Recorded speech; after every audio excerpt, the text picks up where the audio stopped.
News update, I'm Carrie Roberts, making the news at this time.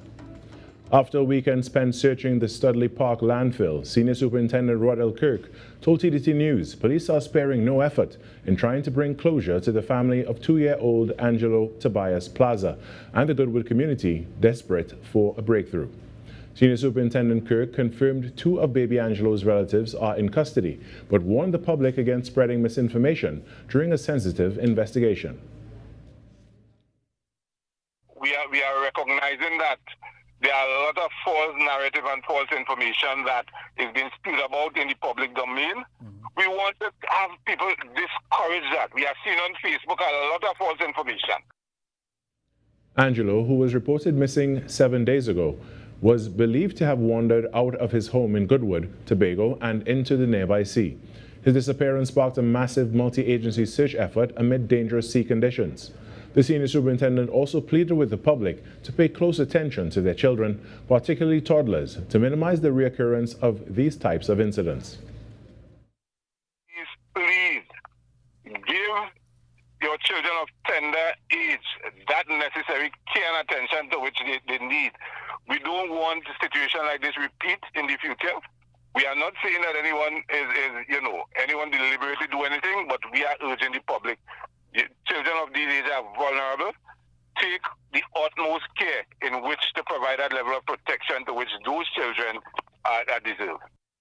He encouraged anyone with information on the whereabouts of baby Angelo to contact the police directly or through anonymous sources by calling 800-TIPS, 555-211 or 999.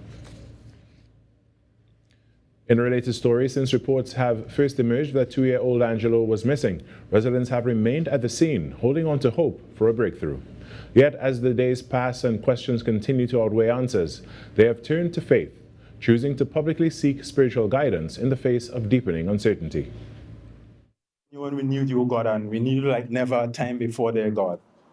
Heavenly Father, as a community, dear God, as a people, Lord, we ask you, Lord, to look down, dear God, and help us, oh God, to come to some understanding as to what would have transpired. With prayers, songs, and candlelight, the small gathering of villagers walked through the streets. It was organized by the Goodwood Village Council. Mrs. Patricia Kirk Prince is one of the villagers that has been out every day, lending support in whatever way she can to the family and to those involved in the search efforts. For her, being part of the vigil is about bringing closure for a family and a community.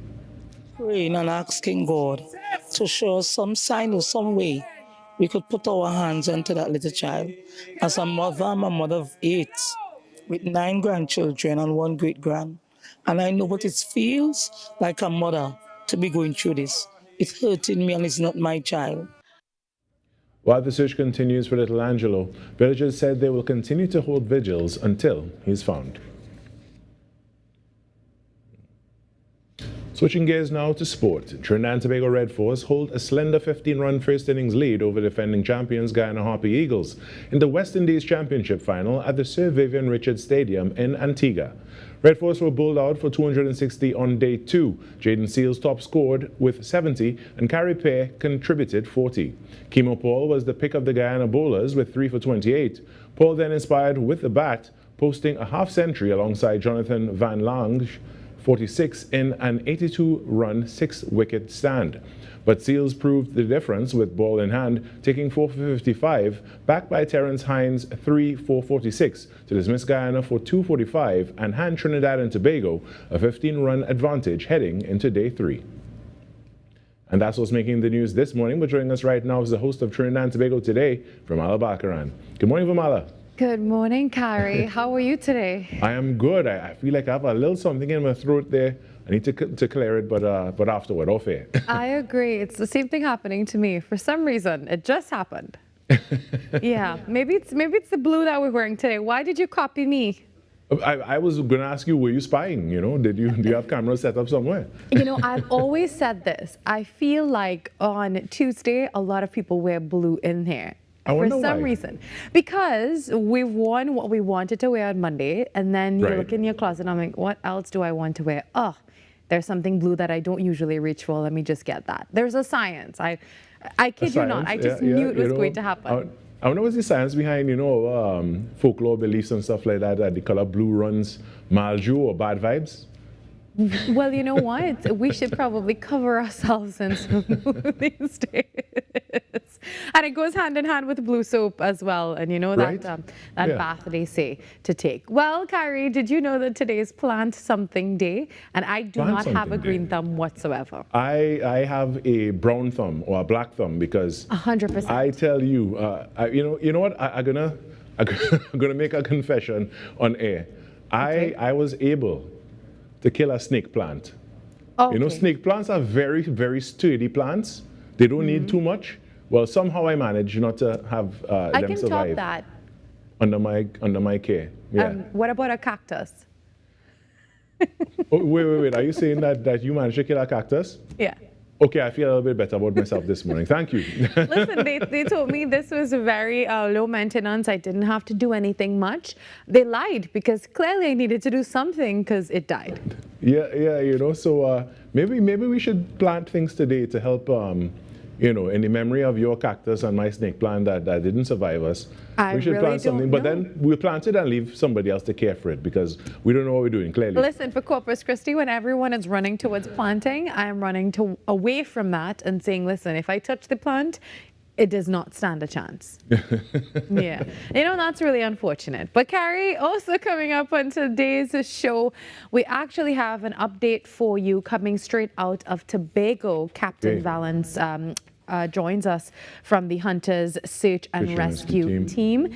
And do you know that the number of suspects now climbed to 6 in that case with little Angelo? Yeah, so we're going to get a little update. They've been doing extensive search operations, not just on land, but also the coastal areas. And they've been doing an incredible job. So we really need to check in and see what's happening in Tobago. Yeah, I'm going to be locked into that because it's again, in the story I just read, there are way more questions than there are answers. So we do hope that Captain Valence Rambrat can provide some answers, at least from their perspective of what's going on the ground there in Tobago. Absolutely. Well, Carrie, we'll talk soon, and that's coming up after the break. All right. Thank you so much, Virmala. You're welcome. When we come back, the Trinidad and Tobago Today morning show gets going after this break.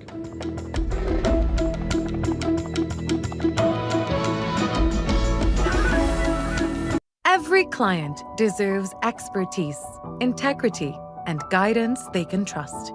At Camino Realty International, we deliver integrated real estate solutions, sales, rentals, property management, and project development.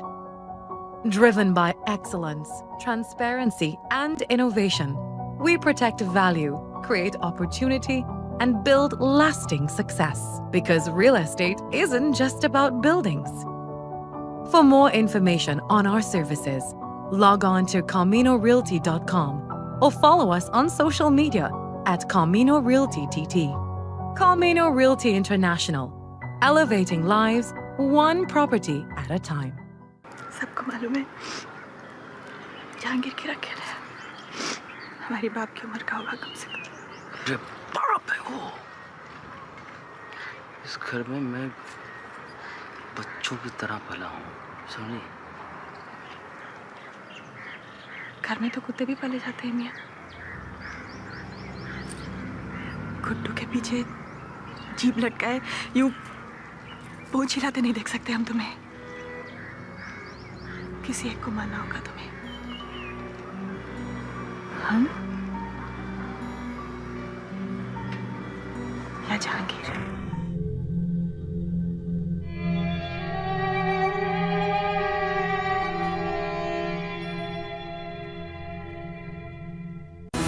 Your stories, your communities, your country. TTT News is everywhere, on the ground, across Trinidad and Tobago, and on every smart device. TTT News, nightly at 7. TTT News, committed, accurate, relevant.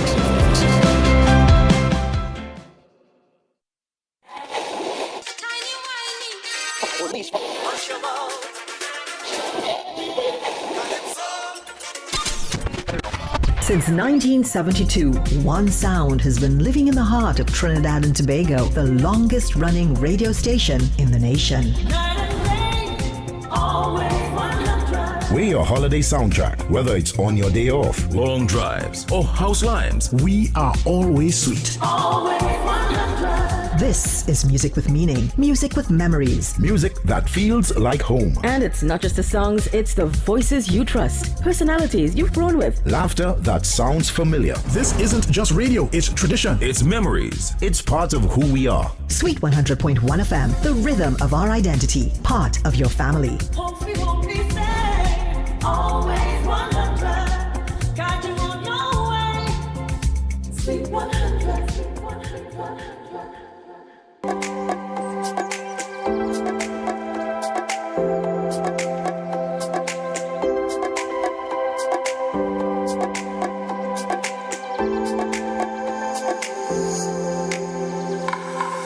Tuesday, 19th May 2026. The time now, it is 6:10 a.m. Good morning, Trinidad and Tobago and the world. I'm Virmala Balkaran, and welcome to Trinidad and Tobago Today. Let's take a look now at what's trending this morning. The search for missing 2-year-old Angelo Tobias Plaza has taken another dramatic turn, with police arresting 3 more people in connection with this case. That brings the total number of individuals now in custody to 6, as investigators intensify efforts to locate the missing Tobago toddler. Reports also indicate that one person of interest managed to evade capture. Angelo disappeared from his Goodwood home on May 11th, triggering a massive land and sea search operation involving police, state agencies, and volunteer rescue teams.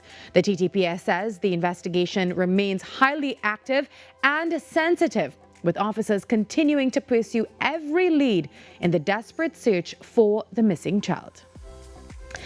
And customs and excise officers have seized nearly 6 million TT dollars worth of marijuana at the Piarco International Airport.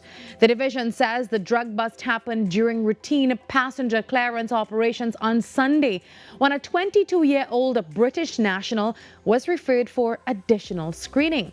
Officers reportedly discovered a quantity of plant-like material concealed inside the passenger's luggage. The preventive branch was called in, and field tests later confirmed the substance was marijuana. The estimated street value of the seizure is just under 6 million TT dollars.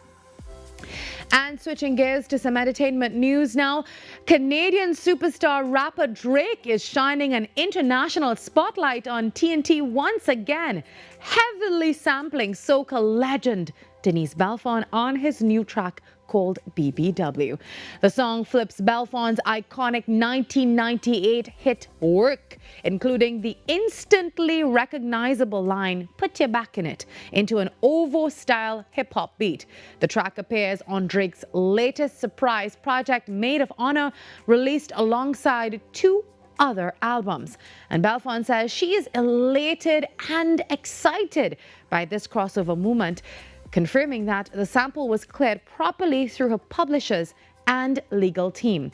Drake now joins a growing list of international artists who have tapped into Belfon's timeless soca anthem over the years. Here's how that sample sounds. Put your back in it. What you waiting for? Put your back in it. Put your back in it. Put your back in it. What you waiting for? Well, before we take a break, last evening, I saw a story on social media about a young boy who allegedly committed suicide this past weekend. And honestly, it stayed on my mind into this morning. And it is really heartbreaking to think that someone so young could have been carrying so much pain silently. And this is why we really need to start taking depression and mental health seriously, especially here in the Caribbean, where so many of us grew up hearing things like, "You'll get over it, stop being dramatic," or, just go and pray about it now. Mental health has been stigmatized for years, and a lot of people suffered in silence because they were afraid to speak up or ask for help. So this morning, please check on your children, check on your friends, your brothers, your sisters, even the people who seem okay, because sometimes the strongest smiles hide the deepest pain. Let people know they are loved, heard, and supported. Our young people are struggling more than we realize, and one conversation, one hug, one moment of listening without judgment can truly save a life. And remember, you can always call the National 24-Hour Suicide Prevention toll-free hotline. That's our local hotline at 800-COPE. That's 800-2673. While we take a break, and when we come back, we speak with Captain Valence Rambarat of the Hunters Search and Rescue Team out there in Tobago. Grab your cup of coffee and settle in. Trinidad and Tobago Today has begun.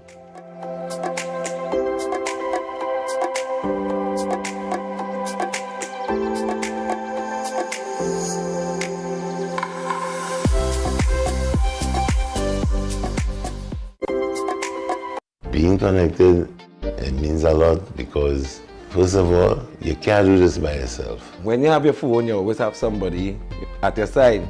I could call for help, anything going like, You know, I'm giving children the opportunity to experience outside of their neighborhood. Digital is kind of a comfort, you feel good that people in your lives are always able to be contacted.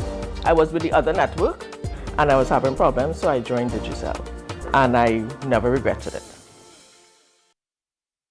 Up for this exciting challenge and confident about your business? If you are, the 1020 feature is just what you need. It's where you give your customers 10 reasons in 20 seconds why they should shop by you. This fun-filled feature will be captured, packaged, and aired on television and promoted on social media simultaneously. Small, medium, and large businesses call or WhatsApp 764-3378 or 313-4215. Let's feature your business. 1020 with Junior K. It's affordable, effective, and fun. One day I was out playing with my friend Kevin and he was really moody, kinda sad and angry at the same time. I asked him what was the matter. Someone in his family had been doing mean things to him. He said he had to keep it a secret. So I asked Kevin, is it a good secret or a bad secret? He said he didn't know. I explained good secrets are cool things like a surprise party or a gift for a special occasion. A bad secret is when someone hurts or harms you and tells you not to tell anyone. Sometimes they might give you little things to make sure you don't tell. That's another bad secret to keep. That's mean and controlling. Kevin said it definitely fell into the bad secret category. I felt this was something an adult should help with. Because as a child, when someone hurts you, you can feel really alone and afraid. And the best people to help you are the ones you love and really, really trust. I asked him if there was any adult that he trusted. So we worked up a little plan for Kevin to talk to one of them. A while after that, I could see my friend was doing much better. Now we tell all our pals about good secrets and bad secrets so that we can all feel brave, safe, and strong.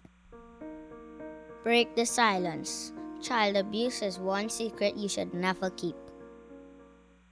More news, more access, more ways to stay informed. TTT News covers the stories that matter on air and online. Join us nightly at 7. TTT News, committed, accurate, relevant.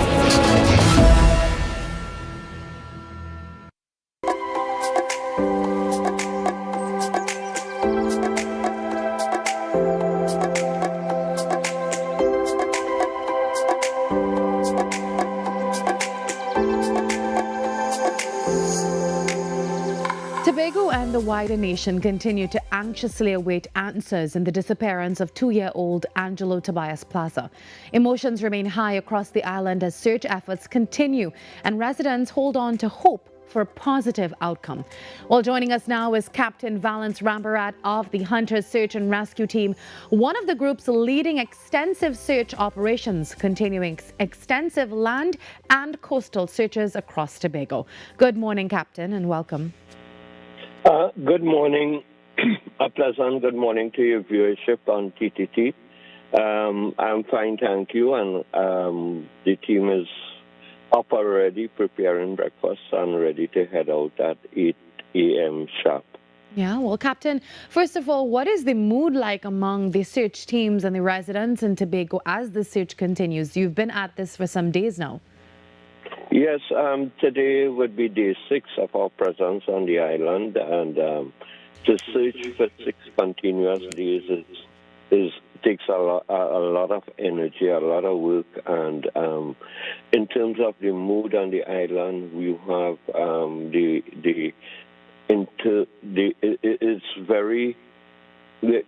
people are angry, and they're expressing themselves emotionally by commenting on social media, by meeting you on this, by research and expressing anger. And as a team, we have to try to stay out of the noise and out of the emotional well-being of the people of Tobago, and try to rise to a higher level to really try to put together the facts of the situation and so be guided in terms of our search areas. Now, facts in this matter are very hard to come by. As a leader of the team, I'm a logical thinker, systematic thinker, and that has proved to be effective in terms of our operations. But here in Tobago, there are very few facts in the matter. Well, Captain, can you give us an update on the latest search operations for the areas being covered today as you head out? It's day 6, as you said. Yes, so yesterday we were in the landfill, and then we did that's the Study Park landfill in Mount St. George, Tobago, as well as we did some searches with the Trinidad and Tobago Police Service and the Tobago Emergency Management Agencies, where we did searches in quite a few areas in Tobago. And even after those searches, with just 1.5 hour daylight, we had an area to finish in the Pembroke district. We went there, we completed it. Today, we're keeping away from the landfill area, and we continue to expand our search area. And that's the search area down in Goodwood, where this child, Angelo Tobias Plaza, went missing. So we've been using TIMA maps, interactive maps. We have done a radius around Goodwood, and what today brings is really an expansion, moving on into new areas, and you're just trying to see, whether there's anything hidden in any way in the Goodwood, Pembroke area. And your search has also expanded. I know it's not just on land, but it's also along the coastline. You've also been checking, waterways and all of that. So tell us about that as well. Are you still checking the water areas? When we arrived on the island, we were informed that there was a sighting of a body at around, I'll give you the exact time, at 6:10 a.m. That's on Tuesday morning, Tuesday last. And that caused us to focus our attention on the cliffs and on the seashore coastline in that area.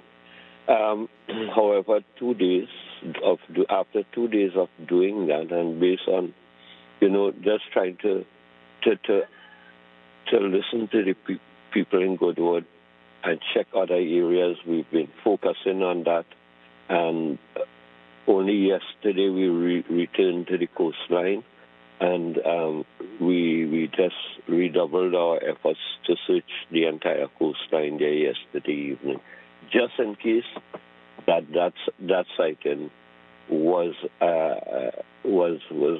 true.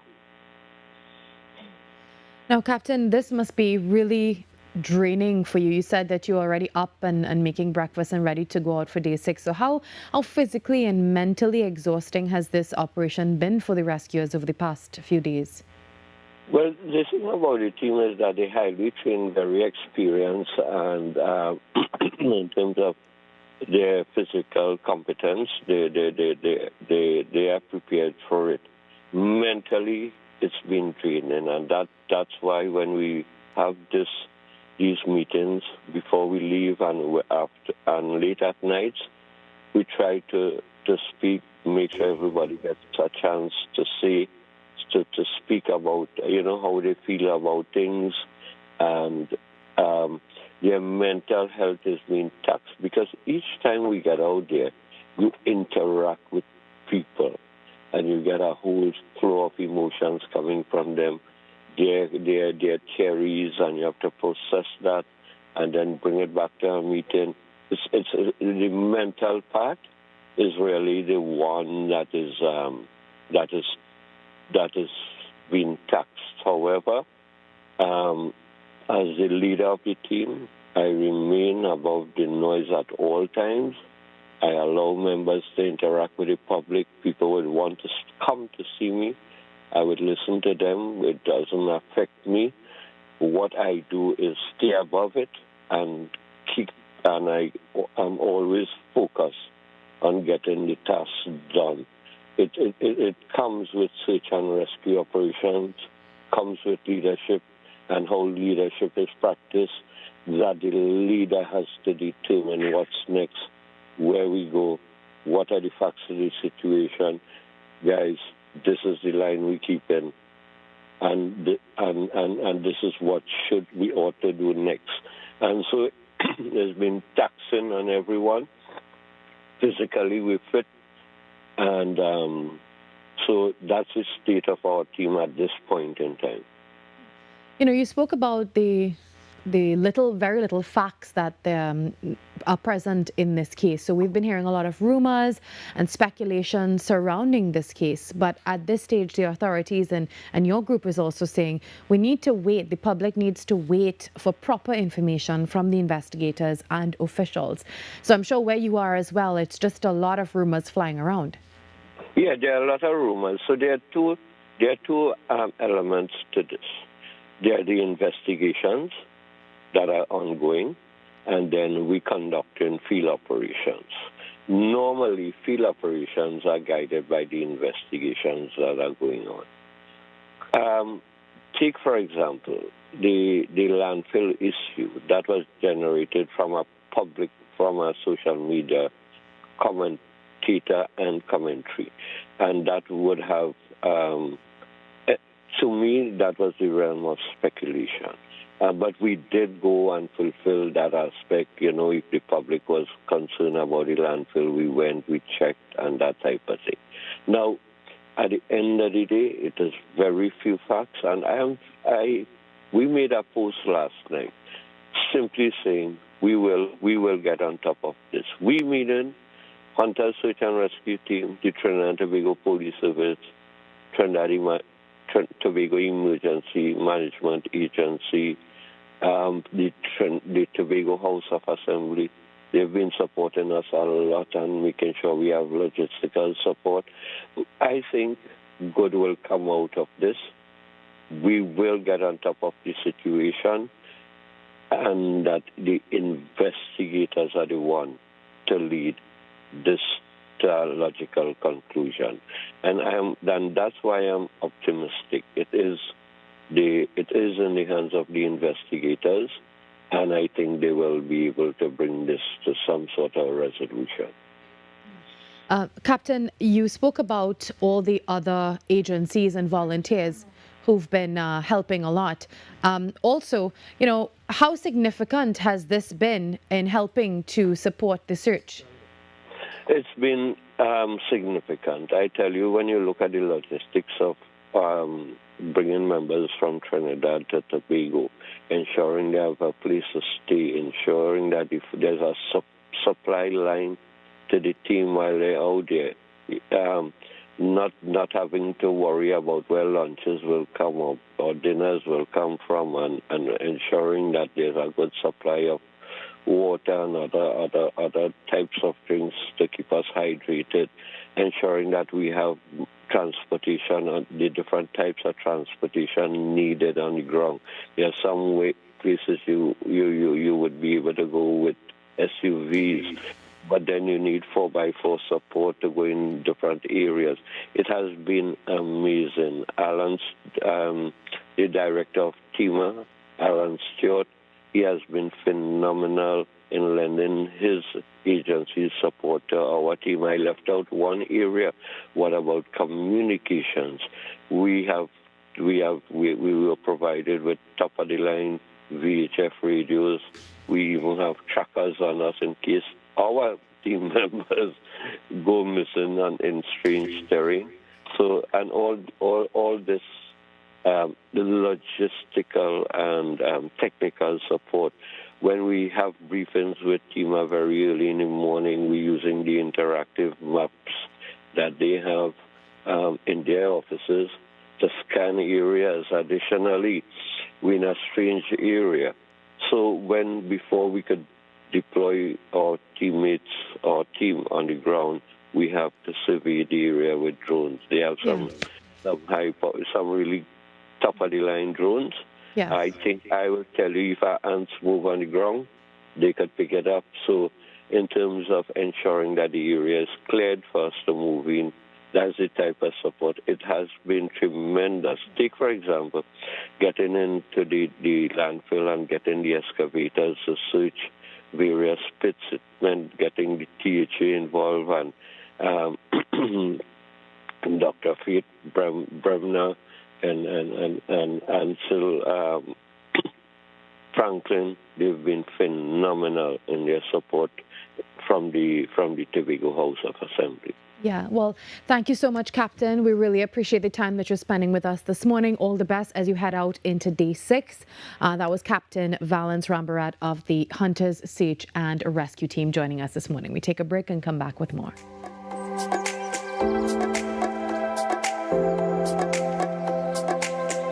The plays that shake the arenas.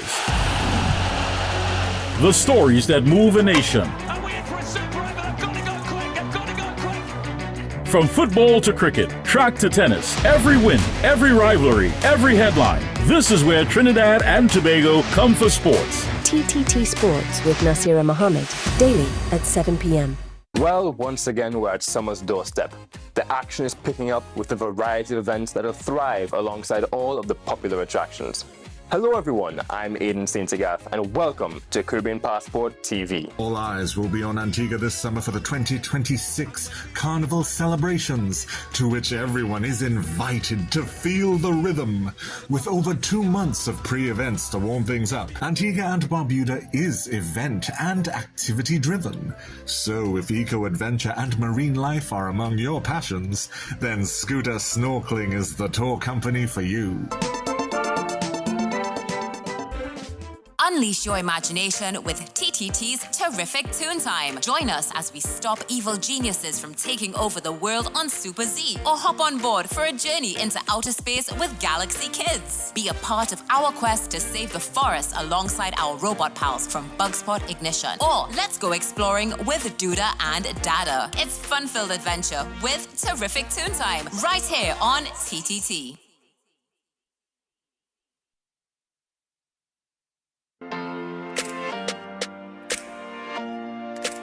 Hi everybody, I am Leah. And I'm Dion. And we are The Duncans.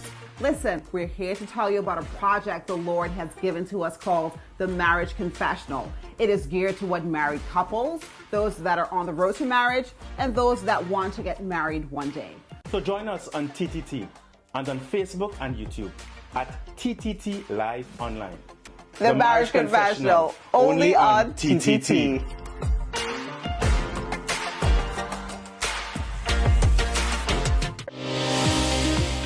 Early prostate cancer has absolutely no signs or symptoms, and that's why we strongly push the men once a year, get out there and get screened with a digital rectal examination and a PSA, prostate-specific antigen, a blood test.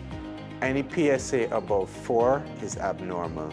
All men, once they hit 40 years of age, go and have that PSA test done. Be viewing Caribbean Medical TV on this station. Your stories, your communities, your country. TTT News is everywhere, on the ground, across Trinidad and Tobago, and on every smart device. TTT News, nightly at 7. TTT News, committed, accurate, relevant.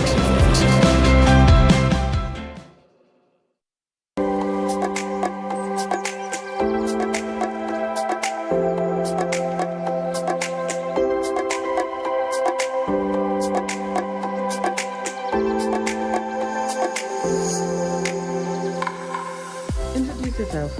Hi, my name is Jaden Prieto, and I'm just 6 years old. In a few words, describe yourself. Polite, intelligent, and respectful, confident. All right. Tell us about your academic achievements. How are you doing in school? In school, I'm doing very well. I'm getting all A's. What are your favorite subjects? My top two are math and art. Okay, what is your biggest takeaway from your achievements? That I can do all things I put my mind to, and nothing is impossible. Lovely. What do you envision for your future? What do you want to be when you grow up? When I grow up, I want to be a doctor. Okay, let's showcase some of your accomplishments. Let's do some math. What is 7 times 7? 49. 12 times 12? 144. If you have 2 people and 20 fruits, how many fruits will each person get? 10. Because 20 divided by 2 is? 10. Okay, let's get that marker board. What is 59 plus 28? Alright, 9, 15, 17, plus 7, and I put it here, 5 plus 2 plus 1 equals 8. Okay, what about 58 minus 29? Alright, 8 minus 9. 9 was, I got 5, 4, and 8 minus 9 is 9, and 4 minus 2 equals 2. Okay, so what is the answer? 29. Love it. Let's show your visual artwork. Here is Owlette right here. Lovely. You drew and colored that yourself. That's excellent. And our last one is Cowboy. Love it. Okay, say bye. Bye. Well, this morning we're spotlighting a remarkable young mind with strong Trinidadian roots making waves on the international stage. 7-year-old Jaden Prieto, a Trini-American child living in Georgia, has been accepted into American Mensa, one of the world's most recognized high IQ societies, at just 7 years old. But beyond the academic achievement is a grounded, confident child who loves soca music, roti, Lego, and spending time with his family. Joining us this morning are his proud parents, Dr. Leon Prieto of Clayton State University and Dr. Simone Phipps Prieto of Middle Georgia State University, as we discuss Trinidadian roots, global potential, and the importance of nurturing brilliance with humility and culture. Good morning. Good morning. Good morning. Good morning. How are you both? Thank you for sharing little Jaden with us this morning. We are fine. Thank you for having us. No problem. So, firstly, when did you learn the news that Jaden had been accepted into American Mensa, and what was your immediate reaction as his parents? Well, I think around 2 weeks ago, we found out he got in, and I was very excited about it because Mensa is something I would hear about in different TV shows, like the Big Bang Theory and all these shows covering some of these highly intelligent people. And I actually never really met anyone who's a member of Mensa. So when Jaden got in, I was like, oh my goodness, my son is the first Mensa member I ever met in my life, but I was just very excited about it. We were both very excited about it. It's a great accomplishment. Excited and very proud. Very proud of him. And this is extremely huge for a 7-year-old child, a very big accomplishment. So explain that for our viewers this morning. Well, Mensa accepts the top 2%, like you have to do a recognized intelligence test. So he did a test called the Cognitive Abilities Test, and he scored in the top 1% actually. But they accept the top 2%. And there are only maybe a little less than 3,000 children who are members of American Mensa. So 3,000 out of the entire United States, it's quite an achievement. So we're exceedingly proud of that. Definitely. And especially for us as a family, it was even more significant because Jaden is autistic with ADHD. So it was just testament to us that, he really is a special boy, and that the sky is the limit for him and he can do anything that he puts his mind to. Now, does Jaden actually truly understand this milestone that he has achieved, or is he like, simply enjoying being a kid? He's enjoying being a kid, definitely. We explained it to him and what Mensa is, and he thought it was cool, and he was happy about it. And he smiled. I think he loves seeing his photo on the internet a lot. And then he went right back to watching Sonic. So he's definitely still a kid. Now, looking back, when did you first notice that Jaden may have been, academically gifted or developing differently from other children his age? Well, at first we didn't notice him being academically gifted. We knew he was developing differently because he wasn't speaking as he should. And so when he was before he turned to about 2 months before his second birthday, we decided to have him evaluated. And that's when we found out that his speech was delayed because he was autistic. And so we immediately got him speech therapy. And as soon as he started that, the words just started coming really rapidly, and progress was made significantly at a very quick rate. And he picked up words, he started speaking, he started learning everything. And we realized he loved math, he loved reading, he was learning to write. Everything was developing really quickly. And that's when we noticed he was really gifted, was able to do addition and so on. He started reading at 2 years old. And so we just never stopped. We kept pushing him, kept encouraging him, and his love of learning definitely helps. Now, you both are professors and very demanding careers as well. So many parents would wonder, how are you balancing the busy schedules while you're still being so involved in Jaden's life? Balance. That's a tricky word. How do we balance? Do we achieve balance? Well, we try our best. It's a juggling act, but thankfully we have some flexibility in our careers. So I usually stay at home to help Jaden because he does virtual school. So I'm usually at home on Tuesdays and Thursdays. Simone will be home Monday, Wednesdays, and Fridays. So we just try our best. It's not perfect, but we make it work. So I don't really think there's anything such as balance per se, but we just have to integrate work and life and family to the best of our abilities, and we just try to make it work. And speaking of balance, despite his academic accomplishments, Jaden also seems very grounded and humble. So how intentional have you been about teaching values like respect and kindness and humility, and balancing that with being a superstar at his age?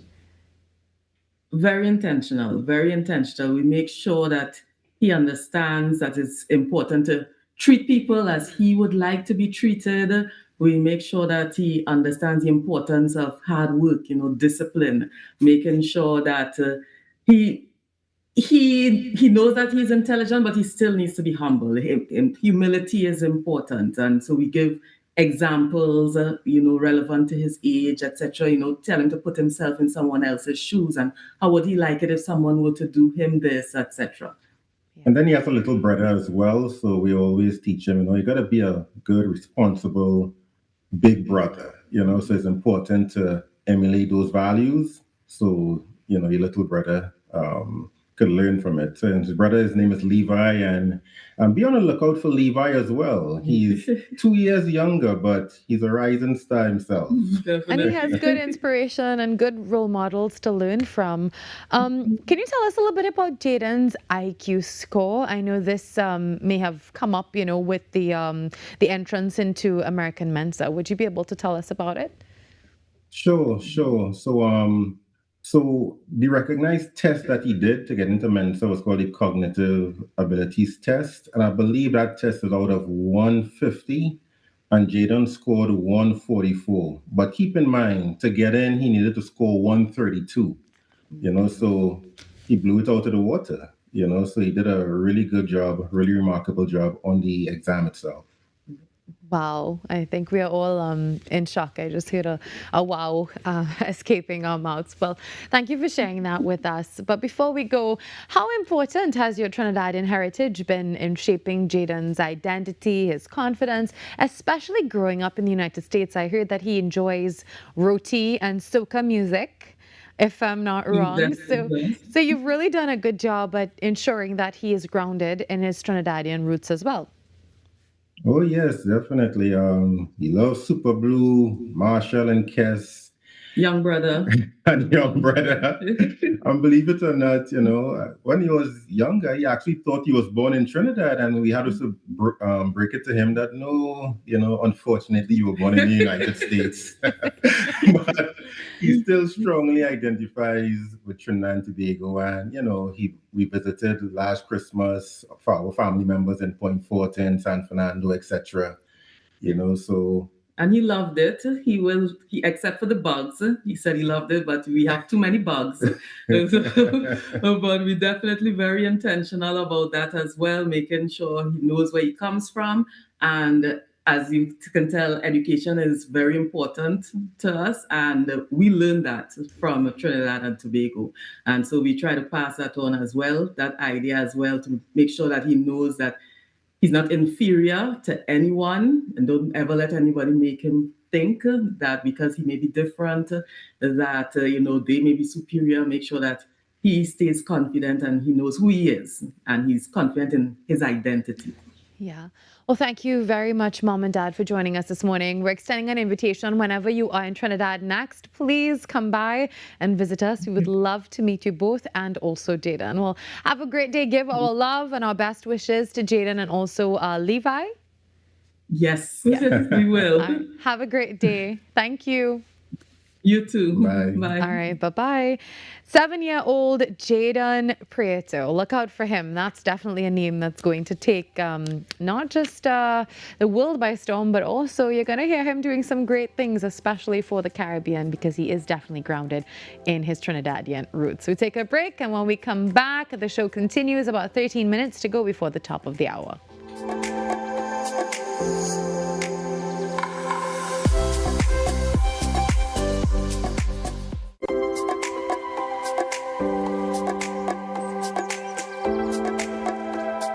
Every client deserves expertise, integrity, and guidance they can trust.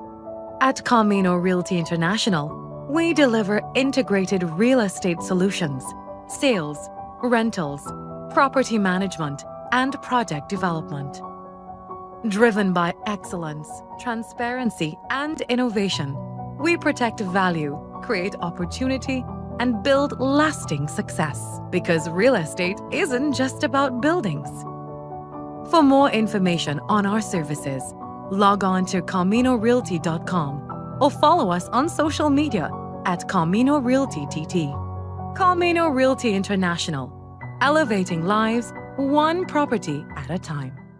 सबको मालूम है जहांगीर की रखेल है हमारी बाप की उम्र का होगा कम से कम बाप है वो इस घर में मैं बच्चों की तरह पला हूँ समझी घर में तो कुत्ते भी पाले जाते हैं मियाँ गुड्डू के पीछे जीभ लटकाए यूं पूंछ हिलाते नहीं देख सकते हम तुम्हें किसी एक को मानना होगा तुम्हें हम या Jahangir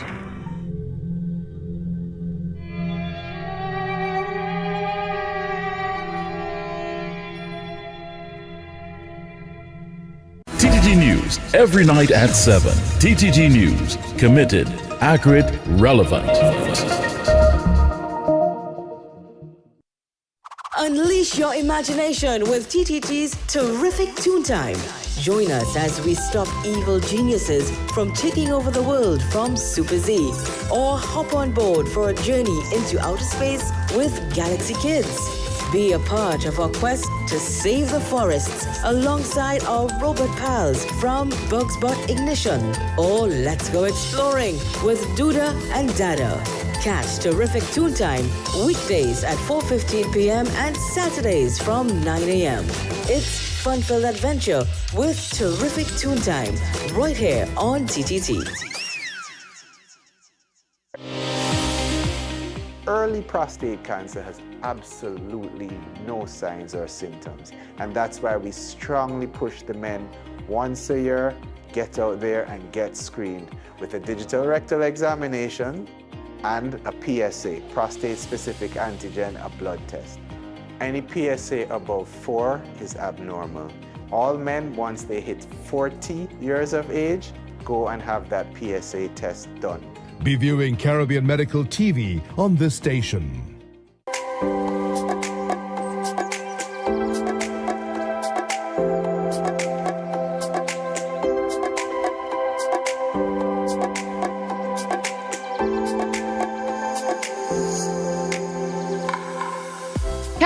Pride, unity and sporting excellence will take center stage as the University of the West Indies prepares to host the highly anticipated UE Games in Trinidad and Tobago. The event brings together hundreds of student athletes from across the region in a celebration of competition, camaraderie and Caribbean spirit. Well, joining me now is Dr. Roy McCree, Dean of the UE St. Augustine Faculty of Sport, and also the Guild President of the UE St. Augustine, Mr. Vedanand Hargovan. Good morning, gentlemen.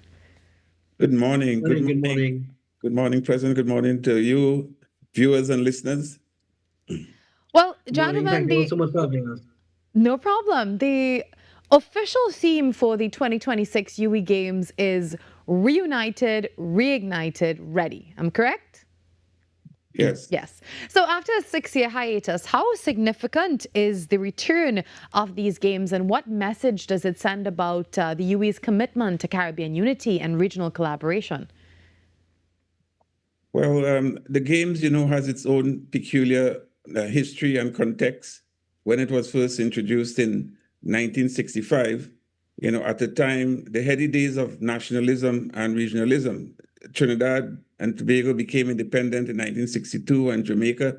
So very early on, the games were introduced to underline the regional character of the university and was very much concerned with issues of regional integration, and development. And that still very much remains one of the important goals, of these games.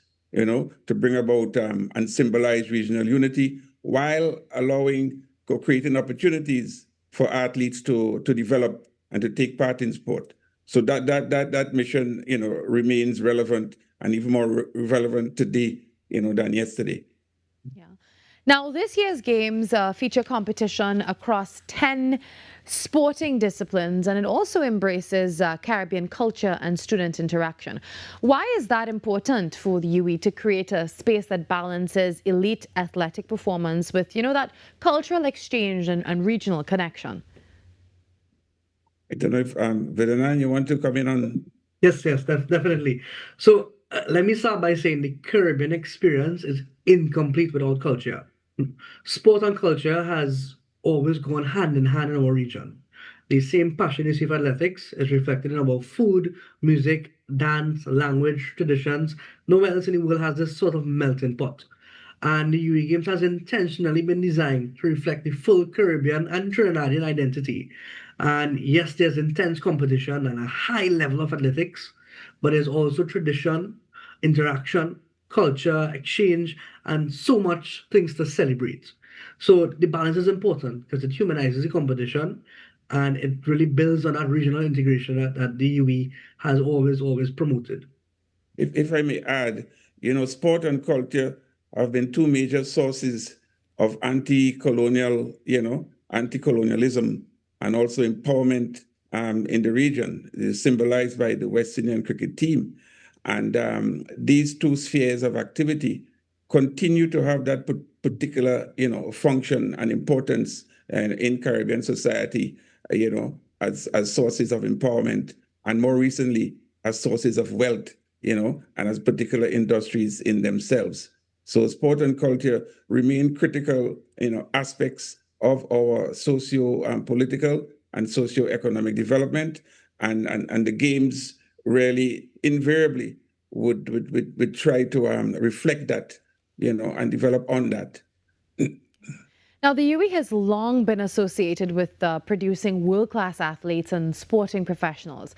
So how important are initiatives like these, the UWI Games, in identifying and developing and professionalizing the next generation of Caribbean sporting talent? Yes, the university has had a commitment to developing sport going back to the 1960s. Relatively recently, we saw the High Performance Center being established in 2010 at Cave Hill, really about athlete production and athlete development in the context of cricket. But more recently,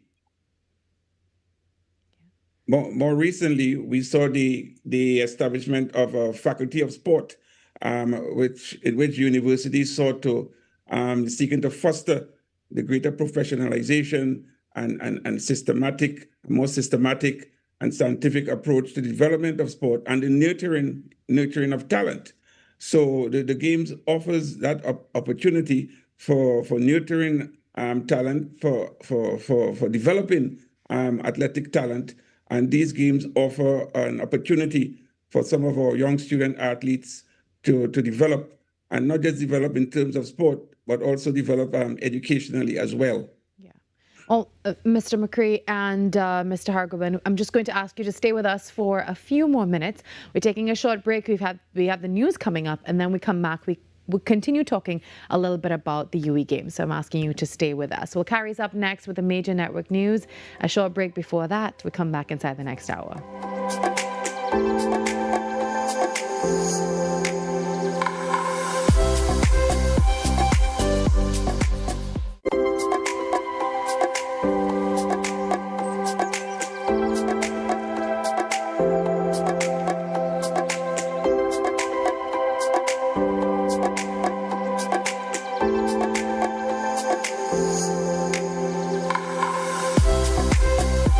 Being connected, it means a lot because, first of all, you can't do this by yourself. When you have your phone, you always have somebody at your side.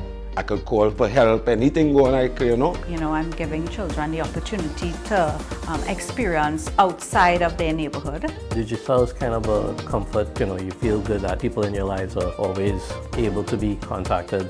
I was with the other network and I was having problems, so I joined Digicel and I never regretted it. Your world moves fast, so do we. TTT News brings you the people, events, and issues that matter most. Stay informed, stay ahead. TTT News, every night at 7. TTT News, committed, accurate, relevant.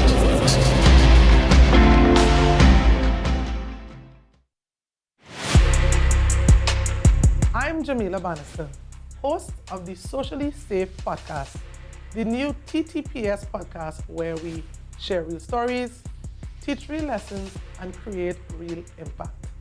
From online safety and youth crime to community policing and personal responsibility, we go beyond the headlines and talk about what's happening in our communities with the officers and experts who are on the front lines.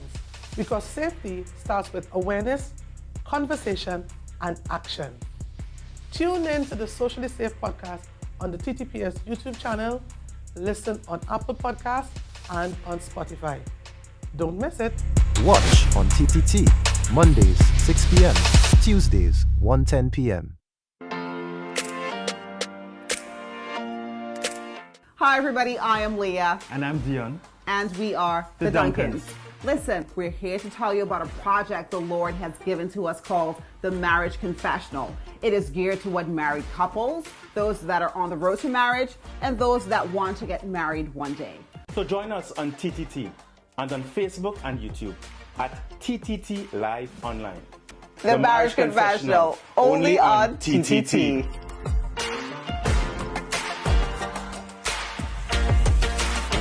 Hey, up up for this exciting challenge and confident about your business? If you are, the 10-20 feature is just what we do. It's where you give your customers 10 reasons in 20 seconds why they should shop by you. This fun-filled feature will be captured, packaged, and aired on television and promoted on social media simultaneously. Small, medium, and large businesses call or WhatsApp 764-3378 or 313-4215. Let's feature your business. 1020 with Junior K. It's affordable, effective, and fun.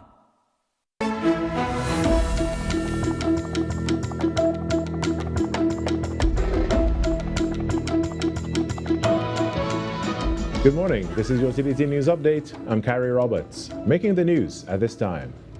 Minister of Works and Infrastructure, Geraldine John, says government continues to undertake extensive drainage and desilting operations across Trinidad, stressing that recent works in Couva is only part of a broader nationwide effort to reduce flooding. Speaking to TTT News on Monday, she stressed that interventions are being carried out simultaneously in multiple locations, targeting rivers, riverbanks, and urban drainage systems to improve water flow. Over the weekend, the ministry engaged in desilting works along the Couva Main Road aimed at reducing disruptions caused by flash flooding in the area's commercial center. However, Minister John pointed out that similar works are ongoing across the country. Because what is happening, where they were in Couva, it was the central business district in Couva. And within 5 minutes of rain, it floods. So you have to lift up every manhole cover and take out all of that silt, debris, garbage that is thrown using concrete inside of that. And what you're doing essentially is clearing the drains that the water flows freely into what they call the outfalls, generally to some river or to the sea. The minister said clearing these blockages is critical to preventing rapid flooding, especially in high-traffic urban areas. She also addressed concerns about traffic disruptions, noting that careful planning was implemented to minimize inconvenience, while still ensuring critical maintenance work is completed.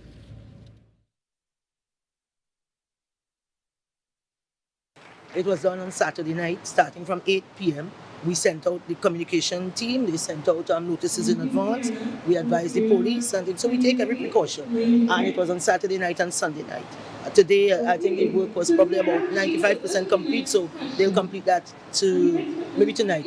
But all over in all the river banks, right across the length and breadth of Trinidad, those works are going on for the entire day, and sometimes in the night. She said the Ministry of Works and Infrastructure is expected to hold a media conference soon on the ministry's desilting operations ahead of the peak of the rainy season. In some other news now, at an International Day for Women in Maritime initiative on Monday, Minister of Works and Infrastructure Geraldine John said government's revitalization blueprint includes over 100 development projects, many of them focused on ports and maritime infrastructure. The event, hosted by the Women in Maritime Association, Caribbean in collaboration with the Port Authority, brought together 40 students of St. Joseph's Convent. Minister John also used the opportunity to encourage young women to pursue careers in traditionally male-dominated industries, urging them to be confident and assertive. Modernization creates roles for engineers, project managers, and procurement specialists.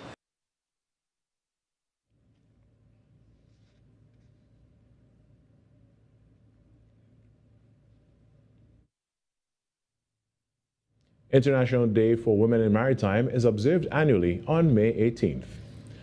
Now switching gears to some sport, Trinidad and Tobago national boxer Tiana Guy has publicly offered $30,000 to face local boxer Chantal Adams in December 2026.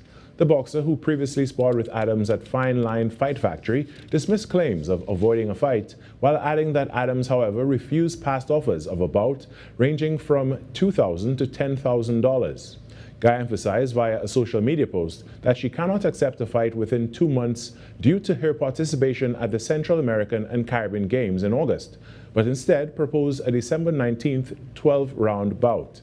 The fight, she declared, would not be for a national title, but for the Women's International Boxing Association America's belt, marking what she says would be the first world title clash between two TNT fighters.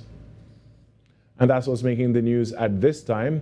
After the break, Virmala is back with the second hour of Trinidad and Tobago Today.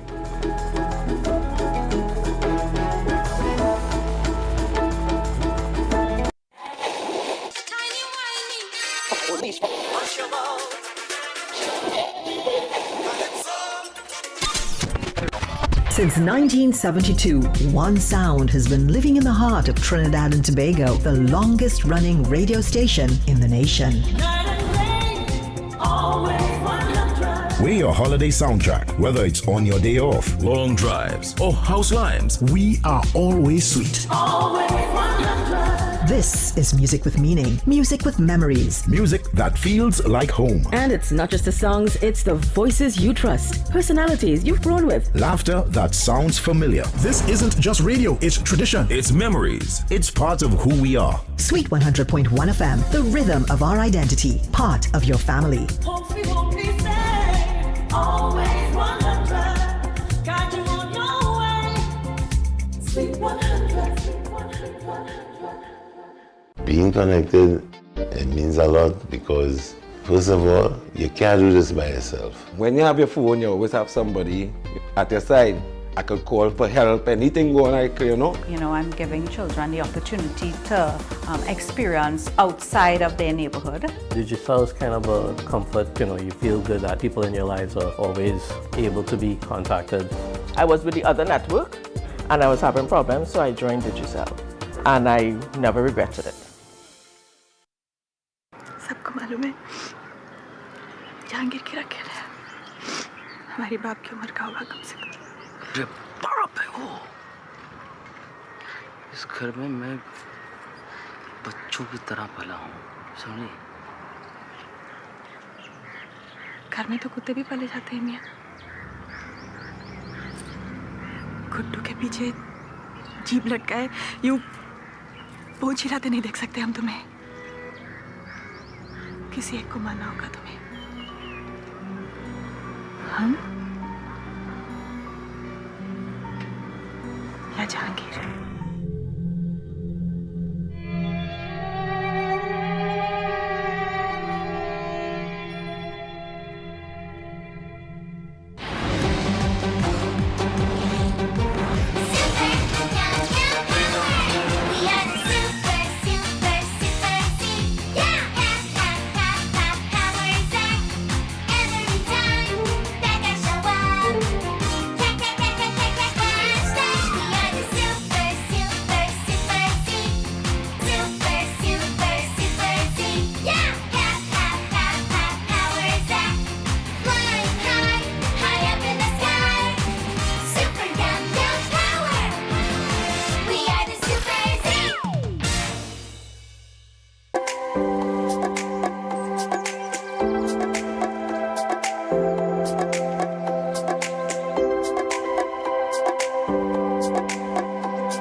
Well, we are continuing our discussion this morning on the highly anticipated UE Games in Trinidad and Tobago.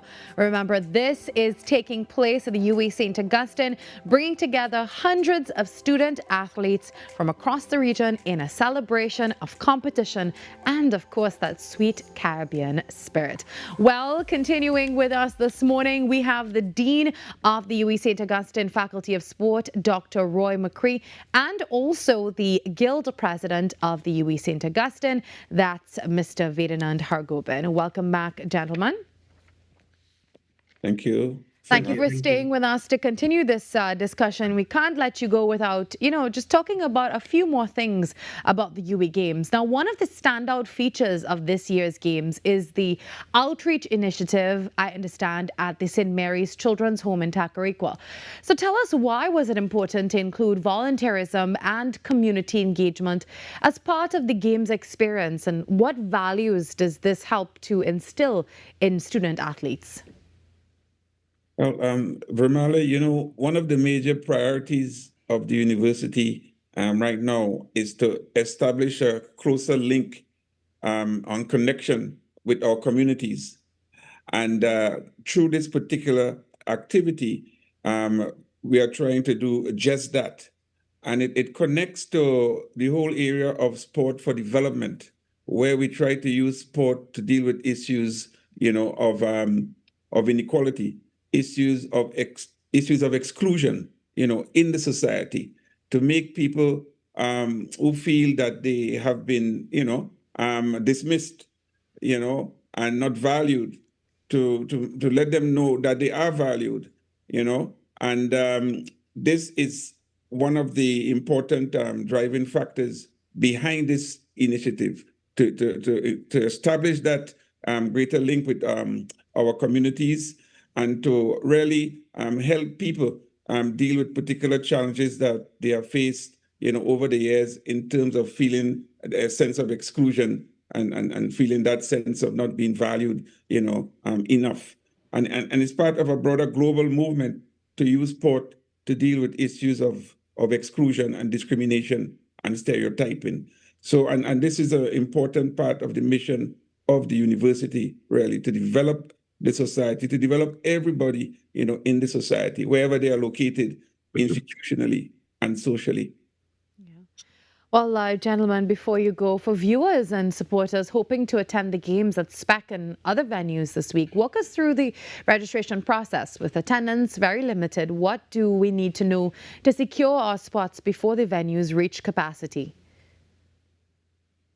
Well, the games are they are free to the public.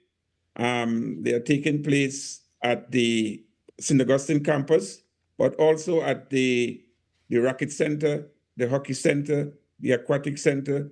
There is the Crawford Stadium as well. And you don't have to purchase any tickets online or offline. You just have to make the time to be a part of this activity, to support it. It really cannot happen without public involvement and public support in a real way. So it's free to the public. Competition takes place morning, afternoon, and evening. You can consult the university's website to get access to the scheduling of events so that you could plan, your visits, or taking your attendance, at the games over the next week or two. Remember, the games start from May 22nd and run till May 29th.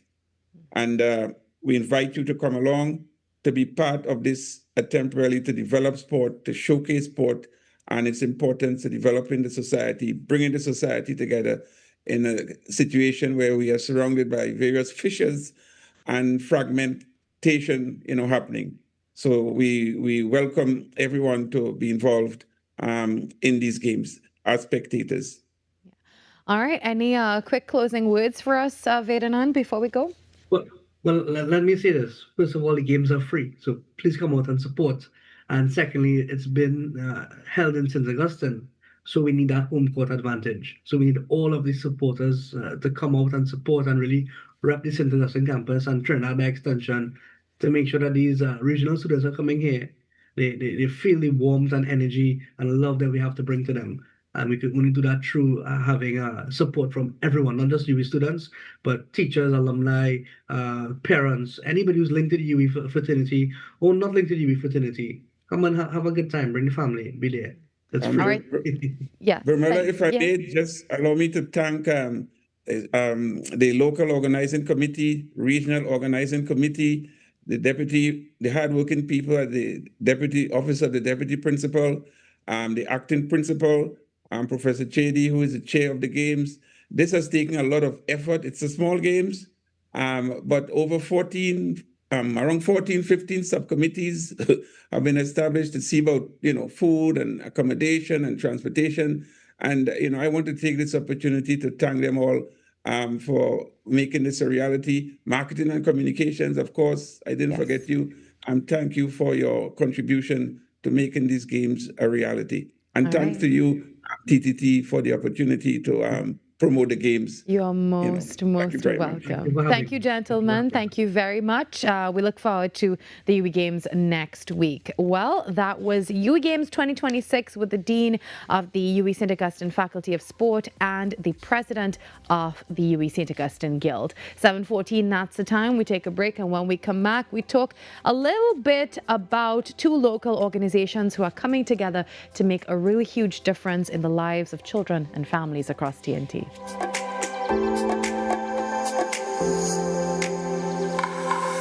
Every client deserves expertise, integrity, and guidance they can trust. At Camino Realty International, We deliver integrated real estate solutions, sales, rentals, property management, and project development. Driven by excellence, transparency, and innovation, we protect value, create opportunity, and build lasting success. Because real estate isn't just about buildings. For more information on our services, log on to CaminoRealty.com or follow us on social media at Camino Realty TT. Camino Realty International, elevating lives one property at a time.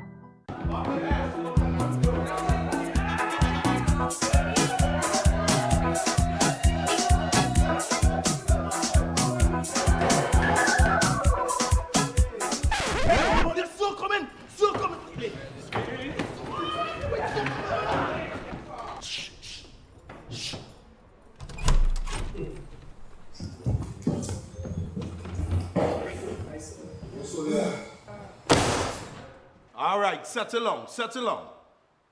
Let's see who made the roster this year.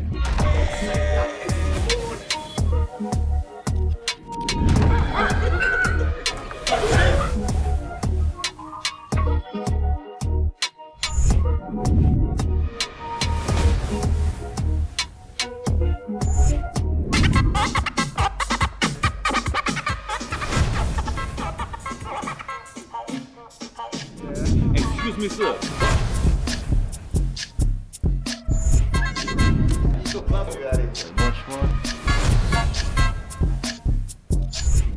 Aí ela vem da coxa minha mãe logo aí, tá vendo?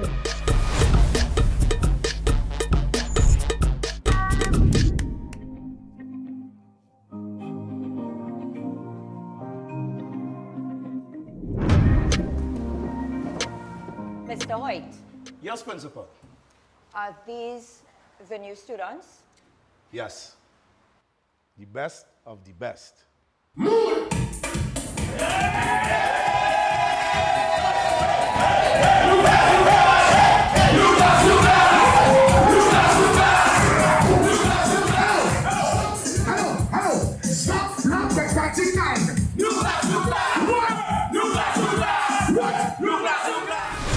That's a wrap.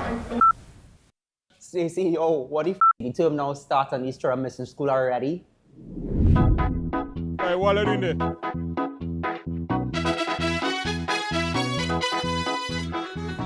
Introducing the new class of Next 99.1 FM.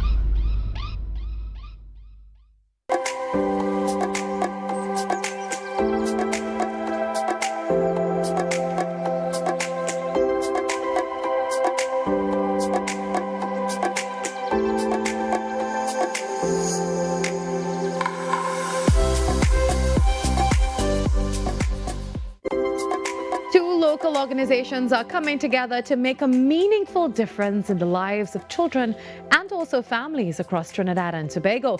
The upcoming Grind to Give 5K aims to raise funds and awareness for children living with cerebral palsy, while also encouraging greater community support and giving back.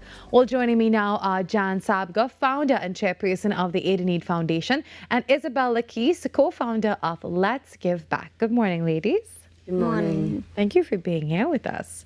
So to begin, can each of you tell us about your organizations? It's the Aid in Need Foundation and Let's Give Back. And let's learn a little bit about the mission behind the work that you do. Sure. So the Aid in Need Foundation, it's a fairly new foundation. It started in 2019. Because it all began because I'm an occupational therapist and I saw kind of firsthand the difficulty it is for families to access specialized wheelchairs, specialized mobility equipment. I was occupational therapy. I worked with children. I would get calls of people walking into A.E. Lackey stores and my child has cerebral palsy. They're at home, they're on bed. I need a chair for them. So I would get a call and I would go, I would assess these children. I would measure them. I see, okay, so they don't need just any regular chair. They need a specialized chair. So at this point, you know, they can't just go into a store and take a regular chair. They need a special chair that can really help support all of their needs. They need a chair that has a proper backrest. They need a chair that has a proper headrest, side supports, proper legs that can be elevated.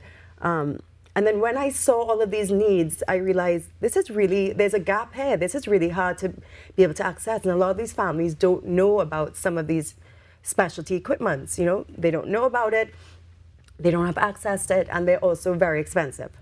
So Aid in Need began in the hopes of being able to help these families, help these children, help these carers raise money to provide these chairs for these kiddos. A lot of times they come to us and I would measure them, I would give them the quote, and then they would be like, oh, $50,000, $60,000, even $70,000 for these specialized chairs. They're not cheap at all.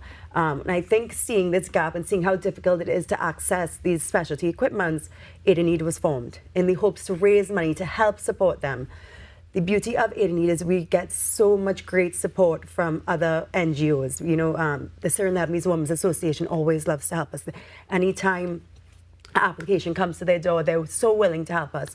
Community Chest has always teamed up with us and helped us to raise funds, come together so that we are able to pay and provide for these. We're also seeing some of those specialized equipment on the screen right now. So these are special chairs, right? That's right. So these are customized, specialized chairs. They have special backrests, special cushions, special side spots. We have special bath chairs that help not only the kiddos but help the carers. A lot of times as kids get older, they get heavier. So bath time is actually one of the most dangerous spots because it's slippery, it's wet. So these chairs really help to make it a safe experience as well for them. Yeah. So Isabel, let's hear about Let's Give Back. Okay, so Let's Give Back is a non-profit organization that my cousin and I started in high school. It was the height of the pandemic in COVID, and I approached her, Savannah Lakis, and I asked her if she wanted to join me in doing this non-profit organization just to do little acts around, because small acts lead to big changes. And I believe that small acts of kindness go a long way. So we started this non-profit by just doing little grocery runs and dropping it off, asking people for donations and starting small. And then we're on our 6th year right now. So every Christmas we do hampers, over 300 hampers each Christmas, and we distribute it within Trinidad and Tobago throughout different recognized non-profit organizations like Living Waters Community, Feel, and so on. And then we've done other things like clothing drives and so on. And then last year we did our biggest project yet, which was the Grind to Give 5K, and we partnered with Michael Peter Haddad, Chuggy, who does G2G Run Club. He started a run club. So we partnered with him to now do this Grind to Give. And we raised over $200,000 TT, and we donated it to the AmeriCare Center. Oh, wow.